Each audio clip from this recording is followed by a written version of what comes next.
উলামায়ে কেরাম শুধুমাত্র মেহরাবে দাঁড়িয়ে নামাজের ইমামতি করবেন, এটুকু আমার এবং আমাদের প্রত্যাশা নয়। আমরা চাই যিনি নামাজের ইমাম তিনি হবেন সমাজেরও ইমাম। নামাজের ইমামের ইমামতিতে যেমন মসজিদের ভিতরে আল্লাহর বিধান অনুযায়ী নামাজ কায়েম করার কারণে শান্তি প্রতিষ্ঠিত হয়েছে, ঠিক এই মুত্তাকি মানুষগুলা যদি সমাজে নেতৃত্ব দেন তাহলে সমাজেও ইনশাল্লাহ শান্তি কায়েম হবে।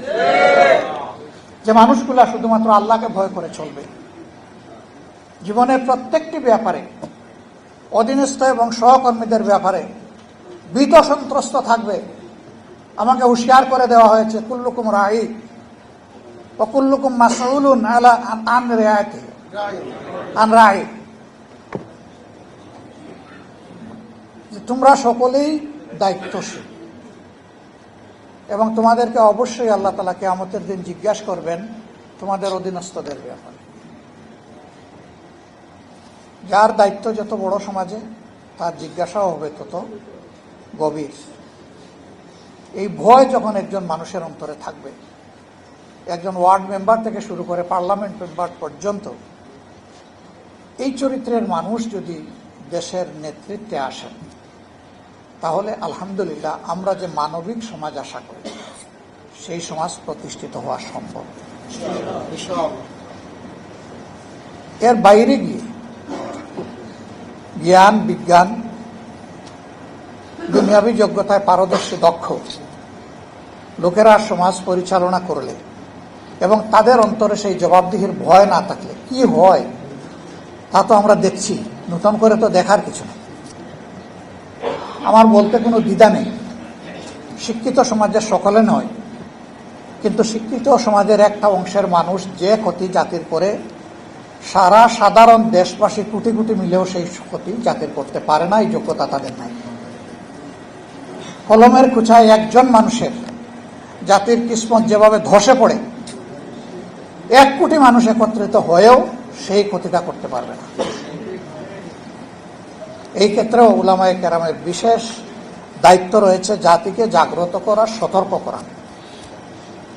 আপনারা সেই খেদমত আঞ্জাম দিবেন আমরা আপনাদের কাছে আশা করি। কোরআনের আলোকে কোরআনের গল্পই মানুষের জন্য যথেষ্ট। এখানে আহসানুল কাসাস আছে, সুন্দর সুন্দর জীবন ঘনিষ্ঠ গল্প আছে। এই গল্পগুলা মানব জাতির জন্য আল্লাহর পক্ষ থেকে নিয়ামত হিসাবে উপহার, যে এইরকমই অতীতে মানুষগুলোর সাথে আল্লাহ তাআলা হয় তার রহমত বর্ষণ করে সাহায্য করেছেন অথবা তাদের দুর্বৃত্তপনার কারণে আল্লাহ তাআলা তাদেরকে শায়েস্তা করেছেন। এটি যথেষ্ট, এর বাইরে আর কোনো গল্প আমাদের আনার প্রয়োজন নেই। এটি যথেষ্ট। সারা জিন্দেগি এই গল্পগুলা বললেও ওই গল্পের যে হাকিকত এটা আমরা শেষ করতে পারবো না উপলব্ধি করে। এটা একটা কন্টিনিউয়াস প্রসেস।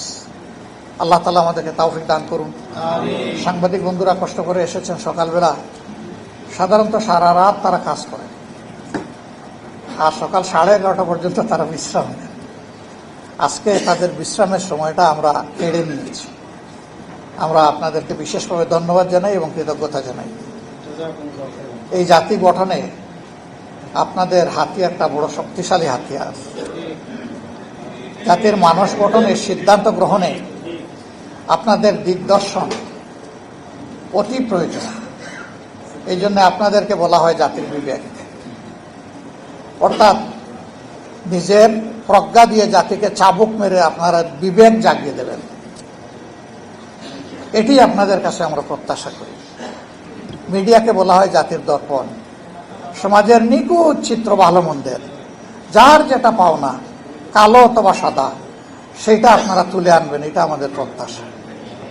আল্লাহ রাব্বুল আলামিন সমাজের সকল শ্রেণী পেশাকে একত্রিত হয়ে একটি ঐক্যবদ্ধ জাতি হিসেবে সামনের দিকে শান্তি এবং কল্যাণের দিকে একটা মানবিক সমাজ বিনির্মাণে আমাদেরকে এগিয়ে যাওয়ার তৌফিক দান করুন।